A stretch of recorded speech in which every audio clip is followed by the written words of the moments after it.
కరీంనగర్ జిల్లా చొప్పదండి నియోజకవర్గంలోని గోపాలరావుపేట్ market yard చైర్మన్గా నియమితులైన బొమ్మరవేణి తిరుమల తిరుపతి ముదిరాజ్ గారిని తెలంగాణ ముదిరాజు మహాసభ పక్షాన ఘనంగా సన్మానించడం జరిగింది. ఈ సందర్భంగా తెలంగాణ ముదిరాజు మహాసభ రాష్ట్ర యువత అధ్యక్షులు పండుగ బాలు ముదిరాజు గారు మాట్లాడుతూ, అందరికీ నమస్కారం. ఈరోజు రామడుగు మండలం గోపాలరావుపేట వ్యవసాయ మార్కెట్ కమిటీ చైర్మన్గా ఈరోజు నియమితులైన మన బొమ్మరవేణి తిరుమల తిరుపతి ముదిరాజు గారికి ఈ సందర్భంగా తెలంగాణ ముదిరాజు మహాసభ పక్షాన అదేవిధంగా తెలంగాణ ముదిరాజు యువత పక్షాన ప్రత్యేక శుభాకాంక్షలు తెలియజేయడం జరుగుతుంది.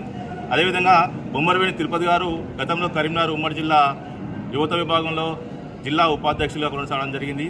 ఆ రోజు ఆదిలాబాద్ నుంచి హైదరాబాద్ వరకు జరిగిన పాదయాత్రలో రామడుగులో బ్రహ్మాండమైన బ్రహ్మరథం పాదయాత్ర చేస్తున్న మా యువత అందరికీ కూడా బ్రహ్మరథం పట్టడం జరిగింది.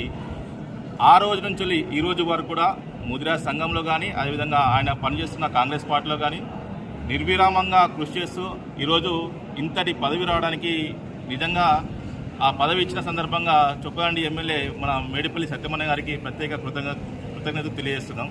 కాబట్టి బొమ్మరవేణి తిరుపతి గారు రాబోయే రోజుల్లో ఇంకా మరిన్ని మంచి పదవులు అధిరోహించాలని ఈ సందర్భంగా తెలంగాణ ముదిరాజ్ పక్షాన అదేవిధంగా తెలంగాణ ముదిరాజ్ యువత పక్షాన ప్రత్యేకంగా తెలియజేయడం జరుగుతుంది. జై ముదిరాజ్, జై జై ముదిరాజ్. ఈ కార్యక్రమంలో రాష్ట్ర వర్కింగ్ ప్రెసిడెంట్ గుర్రాల మల్లేశం ముదిరాజ్ గారు మరియు కరీంనగర్ మత్స్య పారిశ్రామిక సహకార సంఘాల జిల్లా అధ్యక్షులు పిట్టల రవీందర్ ముదిరాజు గారు, మాజీ జిల్లా మత్స్య సహకార సంఘాల చైర్మన్ పోలు లక్ష్మణ్ ముదిరాజు గారు, జిల్లా డైరెక్టర్ బాసవేని శ్రీను ముదిరాజు గారు, రాష్ట్ర యువత నాయకులు చీకట్ల రాజశేఖర్ ముదిరాజు గారు, కరీంనగర్ నియోజకవర్గం ఇన్ఛార్జ్ పండుగ నాగరాజు ముదిరాజు గారు, కరీంనగర్ జిల్లా యువత అధ్యక్షులు రెడ్డి సురేష్ ముదిరాజు గారు, జిల్లా ముదిరాజు మహాసభ నాయకులు బండారి నరేందర్ ముదిరాజు గారు, గుంటుక శంకర్ ముదిరాజు గారు, హుస్నాబాద్ నియోజకవర్గ యువత ఇన్ఛార్జ్ మద్ది పవన్ ముదిరాజు గారు మరియు తదితర ముఖ్య నాయకులు పాల్గొనడం జరిగింది.